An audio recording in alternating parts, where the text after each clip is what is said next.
ಎಲ್ರಿಗೂ ನಮಸ್ಕಾರ. ನಾನು BL Vedaprada, counselling psychologist, LH powerful ಮೈಂಡ್ಸ್ನಿಂದ ಮಾತಾಡ್ತಾ ಇದ್ದೀನಿ. Today's topic is comparison and its consequences. Compare ಮಾಡೋದ್ರಿಂದ, ನಾವು ಮಕ್ಕಳನ್ನ ಇನ್ನೊಂದು ಮಗು ಜೊತೆ ಕಂಪೇರ್ ಮಾಡೋದ್ರಿಂದ ನಮ್ಮ ಮಕ್ಕಳಿಗೆ ಆಗುವಂಥ ಹಾನಿ ಏನು ಅನ್ನೋದನ್ನು ನಾನಿವತ್ತು ಮಾತಾಡ್ತಾ ಇದ್ದೀನಿ. So when we start comparing them with others, ಮೊದಲನೇದಾಗಿ ಮಗು ತನ್ನನ್ನು ತಾನು ಪ್ರೀತಿಸೋದಕ್ಕೆ ಇಷ್ಟಪಡೋದಿಲ್ಲ.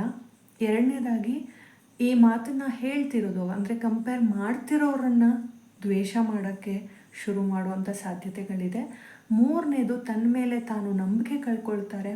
ನಾಲ್ಕನೇದು ಬೇರೆ ಮಕ್ಕಳ ಜೊತೆ ಹೋಲಿಸಿದಾಗ ಆ ಮಗು ಮೇಲೆ ಹೇಟ್ರೆಡ್ ಶುರುವಾಗೋ ಚಾನ್ಸಸ್ ಇರುತ್ತೆ.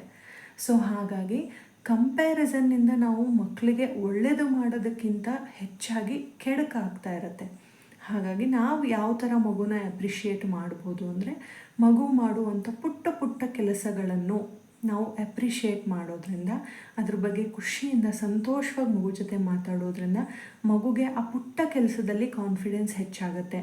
ಈ ಪುಟ್ಟ ಕೆಲಸ ನಾಳೆ ದೊಡ್ಡ ಕೆಲಸವಾಗಿ ಬದಲಾಗುತ್ತೆ. ಸೊ ನಮ್ಮ ಮಕ್ಕಳು ಸಾಧನೆ ಮಾಡಬೇಕು ಅಂದರೆ ಪೇರೆಂಟ್ಸ್ ಆಗಿ ನಾವು ಸಾಧಕ ಪೋಷಕರಾಗಬೇಕು ಅಂತ ಹೇಳ್ತೀನಿ.